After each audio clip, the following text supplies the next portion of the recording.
Suamiku, Aldi, menyelipkan gelang emas di pergelangan pelakor, sementara uang sepatu lebaran anak kami lenyap dari kaleng beras. Saat kulihat daster tidurku tergantung di kursi kamar dan sprei ranjangku kusut, aku tahu malam itu mereka belum menang. Mereka baru selesai menggali kubur sendiri. Sebelum mulai, tulis di kolom komentar dari kota atau negara mana kalian saat ini menonton. Jangan lupa like, subscribe, dan aktifkan lonceng. Semoga hari kalian penuh keberkahan dan segala urusan dipermudah. Seminggu sebelum Lebaran, rumah Rina selalu berantakan oleh pekerjaan yang tidak pernah selesai. Mesin jahit di ruang depan berderak dari sore sampai malam. Loyang nastar dan kastengel bergantian masuk oven. Plastik kue, pita, gunting, dan nota pesanan menumpuk di meja makan. Di rumah itu, rezeki tidak datang dengan suara keras. Rezeki datang lewat mata yang perih kena asap oven, punggung yang pegal, dan jemari yang beberapa kali tertusuk jarum. Nabila duduk di lantai dekat kipas sambil menggosok sepatu putih sekolahnya. Sol sebelah kanannya sudah mulai terbuka. Anak itu menekannya dengan ibu jari, lalu menatap ibunya. "Ma, sepatu lebarannya jadi beli hari Jumat, ya?" Rina yang sedang menjahit kancing sempat berhenti. "Kalau uangnya cukup, jadi. Aku mau yang putih polos. Biar bisa buat salad ID sama dipakai pas masuk sekolah." Rina mengangguk. Dari kamar, Aldi keluar sambil menarik kaosnya lurus. Ia mengambil satu kastengel dari toples sampel, menggigit, lalu berkata, "Beli saja. Jumat aku ambil uang lembur." Kalimat itu membuat Nabila tersenyum lebar. Anak itu menaruh sepatu lamanya ke sudut dengan hati-hati. Seolah hari Jumat sudah pasti datang membawa kabar baik. Rina juga ingin percaya. Maka malam itu, setelah Nabila tidur, ia membuka kaleng beras di dapur, mengambil amplop kecil bertuliskan, "Sepatu Bila", lalu menghitung isinya pelan-pelan. 700.000. Uang dari 2 gamis, 1 baju koko, dan sisa untung kue minggu lalu. Tidak besar, tapi cukup untuk sepatu yang layak dan kaos kaki baru. Ia menyelipkan amplop itu lagi ke bawah beras. Aldi tahu tempat itu. Beberapa kali ia melihat Rina menyimpan uang di sana. "Biar anak kita nggak minder pas Lebaran," kata Aldi 2 malam sebelumnya. Masalah Aldi selalu sama. Mulutnya sering terdengar pas, tapi perhatiannya terlalu sering berhenti di mulut. 2 hari kemudian, sepatu Nabila benar-benar lepas saat dipakai ke tepeki. Anak itu pulang dengan langkah miring, menahan Sol supaya tidak makin membuka. Rina jongkok, membalik sepatu itu, lalu menekan bagian yang terkelupas dengan jempolnya. "Besok jangan dipakai dulu," katanya. "Tapi besok latihan buat acara sekolah." Rina menelan ludah. "Mama lem malam ini." Nabila mengangguk tanpa protes. Justru itu yang membuat dada Rina terasa padat. Anak itu terlalu cepat belajar menerima yang kurang. Malamnya, saat Rina hendak menambah uang ke amplop, ia menemukan isinya tinggal 400.000. Ia menghitung sekali lagi. Tetap sama. Aldi pulang setengah jam kemudian. Helm diletakkan di kursi, ponsel tetap di tangan. "Uangnya keambil 300, kata Rina. Aldi menaruh ponsel menghadap bawah. "Iya. Aku pakai dulu." "Buat apa?" "Bensin. Makan anak gudang. Ada titipan barang." "Kenapa nggak bilang?" Aldi membuka kulkas, minum air dingin, lalu menjawab, "Cuma pinjam. Jumat aku ganti." "Itu uang sepatu Nabila." Aldi menutup botol. "Anakmu juga anakku. Nggak usah dibikin kayak aku maling." Kalimat itu membuat jemari Rina mengeras di tepi meja. Dari kamar, suara Nabila sedang menghafal doa tidur terdengar kecil. Diulang beberapa kali sampai benar. Rina tak bicara lagi. Ia hanya merapikan amplop yang tak lagi rapi. Keesokan paginya Bu Santi datang. Ibu Aldi memang selalu muncul saat rumah sedang sibuk. Bukan untuk menolong, tapi untuk menilai. Begitu duduk, matanya langsung menyapu toples, kain jahitan, dan tumpukan pesanan. "Masih banyak juga yang belum selesai," katanya. "Kalau kerja itu jangan keminter. Capek sendiri." Rina menyuguhkan teh. Insya Allah kelar, Bu. Bu Santi melihat sepatu Nabila yang baru dilem. Itu sepatu mau dipakai lagi pas lebaran. Niatnya beli Jumat, Bu. Jawab Nabila sambil mewarnai. Bu Santi terkekeh. Anak sekarang manja. Dulu ibu pakai sandal jepit juga salat ID. Nggak apa-apa, Bu. Kata Nabila cepat. Aku juga bisa pakai yang lama. Bu Santi melirik Rina. Nah, anakmu aja ngerti. Kadang ibunya yang kebanyakan hitung-hitungan. Gunting di tangan Rina berhenti sebentar.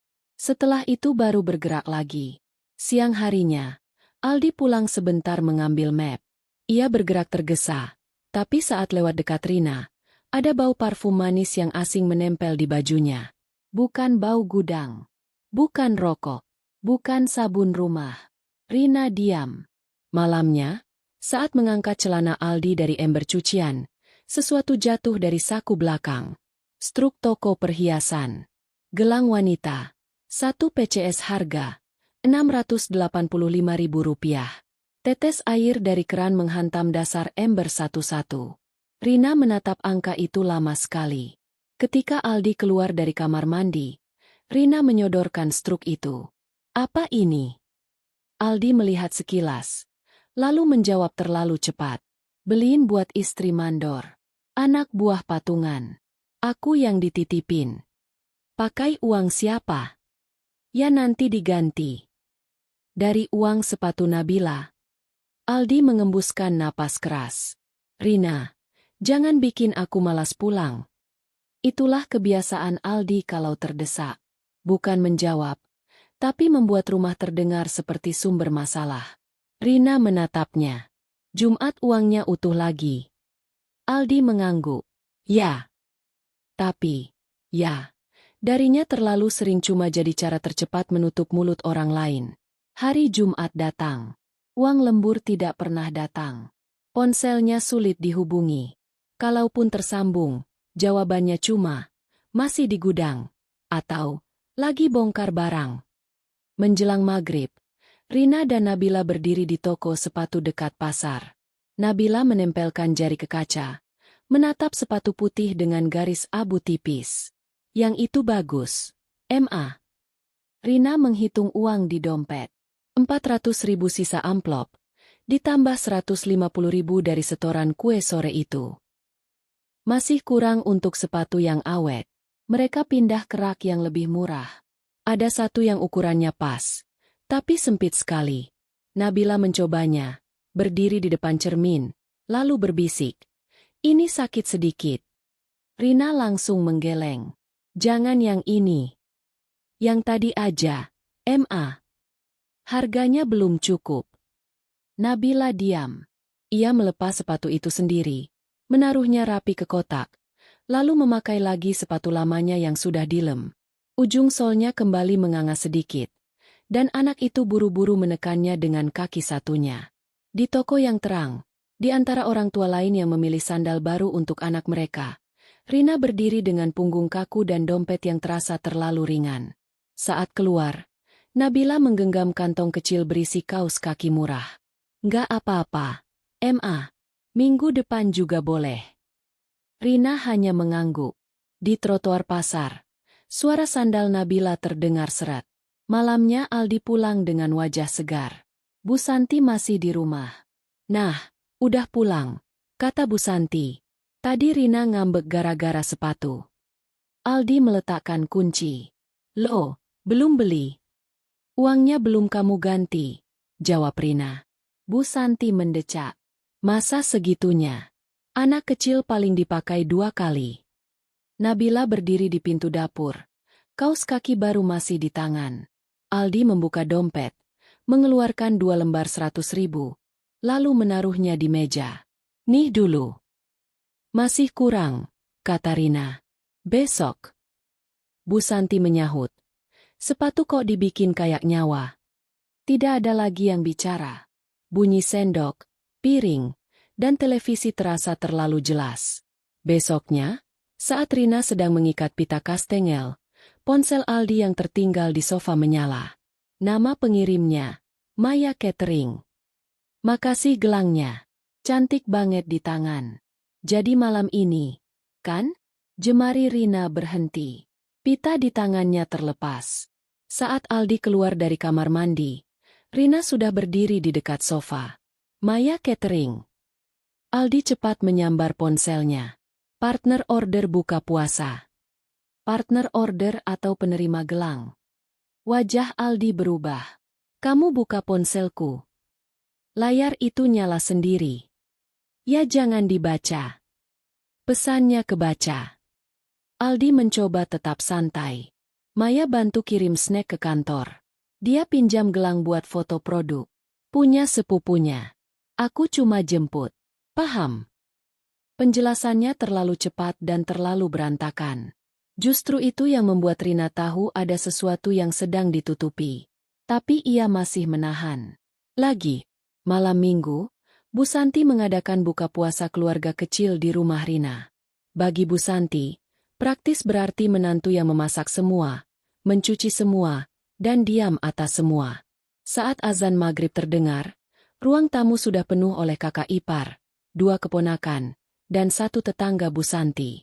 Di tengah riuh itu, seorang perempuan masuk membawa 2 kotak puding. Wajahnya halus, rambutnya digelung, dan di tangan kirinya ada gelang emas tipis yang menyala kena lampu. Maya. Oh, ini Maya, kata Bu Santi ringan. Anak baik. Bantu Aldi di acara kantor. Maya tersenyum manis. Maaf ganggu, Mbak. Rina menatap gelang itu. Persis harga 685.000. Persis dari uang yang hilang dari kaleng beras. Duduk sini, kata Bu Santi sambil menarik kursi di samping Aldi. Itu kursi Rina. Bunyi kursi bergeser pendek, tapi menghantam. Maya duduk. Aldi tidak protes. Malah mengambilkan gelas untuknya. Nabila yang baru keluar dari kamar berhenti di dekat meja. Matanya melihat kursi ibunya dipakai orang lain, lalu jatuh ke gelang di tangan Maya, lalu ke sepatu lamanya di dekat pintu. "Ma, aku duduk di mana?" Rina menarik bangku plastik kecil dari dapur. "Sini." Salah satu keponakan melihat sepatu Nabila. "Kok sepatu lebarannya masih yang ini?" Bu Santi tertawa kecil. Ibunya kebanyakan nunggu yang bagus. Padahal anak kecil apa aja dipakai. Terdengar tawa tipis. Tawa orang-orang yang tidak merasa itu urusan mereka. Nabila menunduk dan duduk di bangku plastik. Rina menyendok nasi ke piring anaknya tanpa bicara. Tangannya bergerak terlalu pelan. Setelah makan, Maya berdiri membantu mengangkat piring. Bu Santi langsung memuji. "Nah, begini. Perempuan itu enak dilihat kalau ringan tangan." Maya menoleh ke Aldi dan tersenyum kecil. Aldi membalas dengan pandangan yang terlalu akrab. Di dapur, saat Rina mencuci piring, ia mendengar Bu Santi berbisik. Kalau rumah isinya curiga terus, laki-laki juga malas pulang. Rina menggosok piring yang sama sampai bunyi sponsnya kasar di telinga sendiri. Setelah semua tamu pulang, Rina menutup pintu lalu berkata, "Uang sepatu Nabila ada di tangan Maya." Aldi tertawa pendek. "Mulai lagi. Pesan di ponselmu, struk di celanamu, gelang di tangannya. Kurang apa?" Aldi mendekat. "Kurang 1. Bukti kalau aku selingkuh." Rina menatap lurus. "Kamu minta aku cari?" Aldi mencibir. "Cari saja. Sekalian. Biar kamu puas." Kalimat itu yang membuka pintu. Besoknya Lilis, tetangga depan rumah, datang mengantar loyang. Sebelum pulang ia berbisik. "Semalam aku lihat Aldi boncengan sama perempuan itu. Berhenti di toko emas dekat lampu merah." Rina mengangguk. Setelah Lilis pergi, ia kembali membuka kaleng beras dan mengambil amplop kosong bertuliskan, "Sepatu Bila." Kertas itu tipis dan lemas. Tiba-tiba benda kecil itu terasa seperti luka yang bisa digenggam.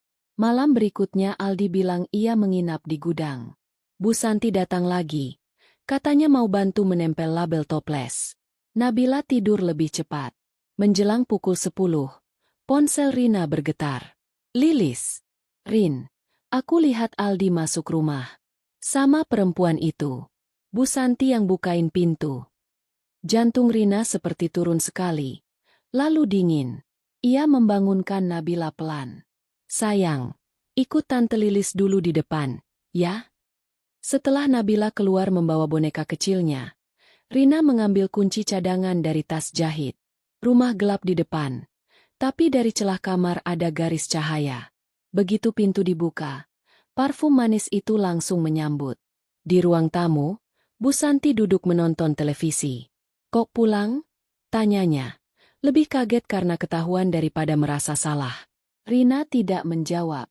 Matanya sudah jatuh ke kursi dekat kamar. Daster tidur marunnya tergantung setengah terbalik di sandaran kursi. Pintu kamar utama terbuka sedikit. Rina mendorongnya. Sprei bunga kecil yang tadi pagi masih rapi kini kusut. Maya duduk di tepi ranjang memegangi selimut. Gelang emas itu masih di tangannya. Aldi berdiri dekat lemari. Buru-buru menarik kaos. Aldi yang bicara lebih dulu. Jangan teriak. Rina menatapnya. Di ranjangku. Maya menarik selimut lebih tinggi. Saya kira Mbak nggak pulang. Bu Santi muncul di belakang. Sudah, jangan bikin ribut. Tetangga dengar. Rina menoleh sedikit. Ibu tahu. Cuma numpang istirahat. Habis antar barang. Rina melihat gelang di tangan Maya, daster marunnya di kursi, dan sprei miliknya yang kusut. Tidak ada satupun bagian dari pemandangan itu yang bisa disebut numpang istirahat. Aldi mendekat. Kamu selalu begini. Lihat dikit langsung jadi perang. Uang sepatu anakmu kamu pakai buat gelang dia. Lalu kamu bawa dia ke ranjangku. Bagian mana yang harus aku pahami? Aldi mengeras. Rumah ini rumah kita. Ini ranjangku. Jangan sok paling punya. Kalimat itu yang membuat Rina bergerak. Bukan menampar. Bukan menjerit. Ia mengangkat ponsel dan memotret. Gelang. Daster. Sprei. Wajah Aldi. Maya di bawah selimut. Aldi maju hendak merebut ponsel. Rina mundur. Rina. Rina menatapnya lurus. Malu itu telat. Lalu ia keluar kamar. Bu Santi masih mengejar dengan kalimat yang sama sekali tak lagi berarti. Jangan dibesarin. Pikirin anak. Perempuan waras simpan aib di rumah. Di teras, Lilis sudah berdiri dengan Nabila yang tertidur di pundaknya. Rina mengambil anaknya perlahan dan malam itu ia tidak kembali ke dalam rumah. Ia menginap di rumah Lilis. Saat Nabila tertidur di kasur lipat, Rina duduk di lantai dan menatap foto-foto di ponselnya. Di salah satu foto, gelang emas itu tampak jelas. Di foto lain, daster marunnya tergantung seperti penghinaan yang sengaja dipajang. Pagi harinya Aldi datang ke rumah Lilis dengan wajah keras. Bukan menyesal. Pulang. Rina sedang menyisir rambut Nabila. Nabila berangkat dulu. Aldi melirik anaknya. Kamu bikin drama buat apa? Lilis yang berdiri dekat pintu langsung menyahut. Drama itu semalam. Waktu kamu bawa perempuan ke rumah istrimu. Aldi menatap tajam. Bukan urusan orang luar. Rina mengikat pita rambut Nabila dan berkata, yang kamu bikin juga bukan urusan dalam rumah lagi. Begitu Nabila berangkat, Aldi mulai dengan alasan yang sama. Maya cuma teman. Semalam dia capek. Bu Santi ada di luar. Rina terlalu curiga. Rina memotong. Gelangnya dari uang sepatu Nabila. Aldi terdiam, lalu berkata, aku akan ganti. Jawaban itu justru menutup semua sisa ruang di kepala Rina. Orang yang mengira semuanya selesai dengan, aku ganti, berarti dari awal tidak pernah paham apa yang dirampas. Siang itu dia, sepupu Rina yang bekerja di kantor notaris, datang setelah ditelepon Lilis. Ia membaca struk, chat, foto, dan amplop kosong satu persatu. Rumah ini atas nama siapa? Namaku. Warisan Bapak. Motor yang dipakai Aldi. Atas nama aku. Rekening sewa kios depan. Aku yang pegang bukunya. Tapi selama ini Aldi yang narik. Dia mengangguk. Berarti dia lebih lemah dari yang dia tampilkan. Lilis menimpali. Kalau mau balas, tarik akses. Biar dia jatuh dari tangannya sendiri. Rina memandang amplop kosong itu lama. Aku mau dia jatuh di depan orang-orang. Dia tersenyum tipis. Sekarang kamu baru mulai. Sejak hari itu, Rina berhenti menuntut penjelasan. Ia pulang ke rumah seperti biasa, melepas sprei, mengambil dokumen, memindahkan sertifikat, STNK, buku kios, dan rekening jahit ke tempat aman. Aldi mengira diam itu tanda kalah. Bu Santi juga mengira begitu. 2 hari kemudian Bu Santi mengumumkan akan mengadakan halal bihalal keluarga di rumah Rina pada malam takbiran. Katanya supaya ramai. Katanya supaya semua terlihat baik-baik saja. Rina langsung tahu maksudnya. Menutup malu dengan keramaian. Aldi juga mulai berani lagi. Ia menyuruh Rina menyiapkan opor lebih banyak. Ia menyuruh Nabila mengantar ketupat. Ia bahkan berkata di depan Bu Santi, biar semua normal. Jangan bikin malu keluarga. Rina yang sedang melipat sarung meja hanya menjawab, iya. Disitulah Aldi merasa menang. Sore sebelum malam takbiran, penghinaan berikutnya datang dan mengenai anak mereka langsung. Aldi pulang membawa 1 kotak sepatu baru. Nabila yang sedang menyapu teras langsung berdiri. Sepatuku, Pak. Aldi malah memanggil keponakannya. Raffi. Nih, THR dari Om. Kotak itu diberikan ke anak kakaknya. Anak itu bersorak membuka sneakers hitam baru di teras. Nabila berdiri memegang sapu. Matanya berhenti lama pada kotak itu. Pak, katanya kecil. Terus sepatuku kapan? Aldi menjawab tanpa sabar. Jangan sekarang. Tamu banyak. Jangan malu-maluin. Bu Santi langsung menambah. Anak perempuan jangan rakus. Nabila menunduk. Sapu di tangannya bergeser pelan menyapu daun yang sebenarnya sudah bersih. Rina melihat semuanya dari balik pintu dapur dan menyimpan adegan itu utuh di kepalanya. Malam takbiran datang bersama lampu teras terang dan suara beduk dari musala. Tamu mulai berdatangan. Bu Santi mondar-mandir seperti pemilik rumah. Aldi memakai koko putih baru. Lalu Maya datang membawa 2 loyang puding, memakai gamis krem, gelang emas tetap melingkar di tangannya. Masuk. Nak, duduk dekat Aldi saja, kata Bu Santi. Sekali lagi, kursi Rina digeser. Maya duduk. Aldi mengambilkan teh. Beberapa orang saling pandang, tapi tak ada yang benar-benar bicara. Ada yang diam, ada yang pura-pura tak lihat, ada yang menunggu siapa yang akan jatuh duluan. Rina keluar dari dapur membawa baki gelas. Wajahnya tenang. Terlalu tenang. Nabila berdiri di dekat pintu dengan baju lebaran sederhana dan sepatu lama yang sudah dilem 2 kali. Salah satu sepupunya berbisik. Kok sepatunya itu lagi? Bu Santi terkekeh. Namanya juga ibunya maunya yang mahal. Maya menunduk sambil memainkan gelangnya. Aldi bahkan tak menegur siapapun. Rina meletakkan baki di meja. Sebelum makan, saya mau ambil 1 benda dulu. Tak ada yang curiga. Rina masuk ke kamar lalu keluar membawa amplop kosong bertuliskan, sepatu Bila, kotak beludru hitam, dan map bening. Ia berdiri di tengah ruang tamu. Bila, sini. Nabila mendekat. Rina menaruh tangannya di pundak anak itu lalu berkata, uang sepatu lebaran anak saya tidak hilang. Uangnya pindah. Ruangan langsung sunyi. Rina mengangkat amplop kosong itu. 700.000 saya kumpulkan dari jahit dan kue. Saya simpan di kaleng beras buat sepatu anak saya. Ia membuka kotak beludru. Di dalamnya ada struk toko emas dan cetakan pesan. Uang itu dipakai buat ini.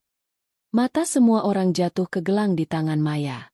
Wajah Maya menegang. Aldi berdiri cepat. Rina, cukup. Belum. Rina mengeluarkan foto-foto dari map dan menaruhnya satu-satu di meja tamu. Foto gelang. Foto daster marun di kursi. Foto spray kusut. Foto Aldi di kamar utama malam itu. Tak ada lagi tawa. Bu Santi pucat lebih dulu. Kamu foto-foto begitu buat apa? Biar ibu nggak bilang lagi itu cuma numpang istirahat. Aldi maju. Kamu mempermalukan suami sendiri. Rina menoleh padanya. Yang mempermalukan dirimu bukan saya. Yang mempermalukan dirimu itu tanganmu sendiri waktu ngambil uang anakmu. Kalimat itu membuat kakak ipar Aldi menurunkan gelas pelan. Salah satu sepupu memalingkan wajah. Maya berdiri. Mas, kamu bilang itu uang bonus. Rina tidak menatapnya. Dia juga bilang rumah ini rumahnya. Maya terdiam. Itulah jawabannya. Rina membuka map lain. Rumah ini atas nama saya. Motor yang dipakai Aldi juga atas nama saya. Rekening sewa kios depan rumah mulai besok kembali ke saya. Pak RT dan tukang kunci sudah saya minta tunggu di luar. Suara napas tertahan terdengar dari beberapa arah. Aldi menatap kertas-kertas itu tak percaya. Rina, jangan kelewatan. Yang kelewatan itu kamu bawa perempuan keranjangku dan menyuruh anakmu menunggu. Bu Santi bangkit. Kamu tega usir suami sendiri malam takbiran. Rina menatapnya lurus. Ibu salah. Saya cuma mengembalikan rumah saya ke orang yang benar. Maya buru-buru melepas gelang itu dan meletakkannya di meja. Saya nggak mau ikut begini. Mas bilang Mbak cuma istri yang nggak ngerti dia. Mas bilang rumah ini nanti jadi milik saya kalau Mbak pergi. Kalimat itu membuka pintu kedua. Orang-orang langsung tahu siapa yang selama ini dibohongi Aldi. Diam, bentak Aldi. Tapi terlambat. Rina memanggil, Pak RT. Pintu teras terbuka. Pak RT masuk bersama Diah dan tukang kunci. Diah menyerahkan surat pencabutan kuasa pengelolaan kios. Mulai malam ini, tidak ada lagi hak mengambil uang sewa atau memakai motor tanpa izin Bu Rina, katanya singkat. Pak RT menambahkan, saya diminta jadi saksi. Barang pribadi silakan diambil seperlunya. Kunci rumah diganti habis acara. Aldi menatap semua orang, mencari pembela. Tak ada. Lalu Rina berjongkok di depan Nabila. Dari tas kain, ia mengeluarkan satu kotak sepatu putih baru. Dia membelinya sore tadi. Pakai sekarang. Nabila menatap kotak itu seperti takut dibatalkan. Beneran, Ma. Beneran. Di tengah ruang tamu, di depan semua orang, Rina melepas sepatu lama anaknya dan memasangkan sepatu putih baru itu ke kakinya. Di depan gelang yang tadi dibeli dari hak anaknya sendiri. Nabila berdiri. Sepatu itu pas. Matanya membesar. Lalu basah tipis. Bagus? Tanya Rina. Nabila mengangguk cepat. Rina berdiri lagi dan menatap Aldi. Yang tertunda hari ini selesai. Yang selesai malam ini juga jelas. Itu kalimat yang benar-benar menutup ruang bagi Aldi. Maya mengambil tasnya lebih dulu. Sebelum keluar, ia berkata, masalahmu terlalu kotor buat dibela. Setelah itu semuanya rubuh cepat. Kakak ipar pamit dengan wajah kaku. Sepupu-sepupu pulang tanpa banyak suara. Tetangga buru-buru mencari sandal. Bu Santi masih mencoba bicara. Tapi semua kalimatnya kini terdengar tipis. Ini bisa dibicarakan. Anak nanti gimana? Kamu jangan keras kepala. Rina hanya menjawab sekali. Anak saya justru mulai selamat malam ini. Kunci rumah diganti sebelum beduk takbiran berhenti. Motor dipindahkan ke rumah Lilis. Buku tabungan kios masuk ke tas Rina. Aldi berdiri di teras dengan tas pakaian seadanya. Wajahnya pucat. Sebelum pintu ditutup, ia masih sempat bertanya. Rina, kamu puas? Rina berdiri di balik daun pintu. Belum. Tapi sekarang kamu mulai belajar rasanya jadi orang yang ditunggu di luar. Lalu pintu itu tertutup. Pagi Lebaran datang dengan cahaya bersih dari jendela. Untuk pertama kalinya dalam beberapa minggu, rumah itu tidak diisi napas orang yang salah. Tidak ada parfum asing. Tidak ada kursi yang digeser sembarangan. Tidak ada mulut yang ringan menghina anaknya sendiri. Nabila berdiri di depan cermin memakai baju Lebaran sederhana dan sepatu putih barunya. Ia mengangkat satu kaki, lalu yang satu lagi. Tok, tok, tok. Bunyi sol baru itu kecil, tapi membuat ruang tamu terasa lega. Ma, katanya sambil tersenyum. Aku mau jalan pelan-pelan aja. Sayang kalau kotor. Rina menatap anaknya lama. Dulu yang paling sering ia jaga adalah perasaan orang dewasa. Hari itu, yang ia jaga sepenuhnya adalah hak anaknya sendiri. 2 minggu setelah Lebaran, Aldi datang ke rumah orang tua Rina dengan wajah turun dan mata cekung. Ia membawa plastik buah dan kalimat yang terlambat. Aku salah. Rina sedang melipat seragam sekolah Nabila. Iya. Aku hilaf. Iya. Aku bisa ganti uangnya. Kali ini Rina menoleh. Yang kamu ambil bukan cuma uang. Aldi meremas plastik buah sampai berbunyi. Aku kangen Nabila. Ketemu lewat waktu yang saya tentukan. Aku kangen rumah. Rina menatapnya lurus. Rumah yang mana? Ranjang yang kamu injak sama perempuan lain? Kursi yang kamu geser buat orang lain? Kaleng beras yang kamu buka buat merampas hak anakmu? Aldi tidak menjawab. Untuk pertama kalinya, laki-laki itu benar-benar kehabisan kata. Beberapa bulan kemudian ruang depan rumah Rina berubah. Mesin jahit dipindah rapi ke pojok. Rak pesanan berdiri di samping dinding. Kios depan rumah yang dulu uang sewanya diambil Aldi kini dipakai sendiri. Papan kecil bertuliskan, "Jahit kue rumahan Rina," menggantung di depan. Tidak besar, tidak mewah, tapi milik sendiri. Lilis sering datang membantu membungkus pesanan. Dia sesekali mampir membawa kabar proses urusan yang berjalan tenang. Bu Santi sempat 2 kali menelepon. Suaranya jauh lebih lembut. Meminta semuanya dibicarakan lagi, demi keluarga. Rina tidak pernah membentak. Ia hanya menjawab seperlunya lalu menutup telepon. Kadang balasan paling keras memang bukan suara tinggi. Cukup pintu yang tak lagi dibuka. Suatu sore, saat hujan rintik dan mesin jahit baru dimatikan, Nabila pulang sekolah lalu duduk di kursi kecil dekat meja jahit. "Ma, besok di sekolah disuruh bawa tulisan tentang orang yang paling bikin kita merasa aman." Rina menoleh. "Kamu mau tulis siapa?" Nabila berpikir sebentar, lalu menjawab. "Rumah kita." Tangan Rina berhenti di lipatan kain. "Karena sekarang gak ada yang bikin aku takut nanya." Kalimat itu sederhana, tapi lebih telak dari semua permintaan maaf yang datang terlambat. Malamnya, setelah pesanan terakhir diambil orang, Rina duduk di ruang tamu. Amplop lama bertuliskan, "Sepatu Bila," masih disimpan di laci atas. Bukan untuk dikenang, untuk mengingat bahwa ada masa ketika ia terlalu lama mengalah sampai hak anaknya sendiri bisa berpindah menjadi gelang di tangan perempuan lain. Ia menutup laci itu pelan. Di rak bawah, sepatu putih Nabila berdiri rapi menghadap pintu. Di kursi dekat jendela, tak ada lagi orang yang duduk sembarangan. Di kamar, sprei baru terbentang bersih. Rina mematikan lampu ruang depan, lalu berhenti sejenak di dekat rak sepatu. Ia merapikan letak sepatu putih itu dengan ujung jari. Karena sejak malam gelang itu dibuka di depan semua orang, rumah itu belajar satu hal yang tidak akan lagi dilupakan. Di rumah Rina, hak anaknya tidak akan pernah lagi dipakai untuk membeli tempat perempuan lain.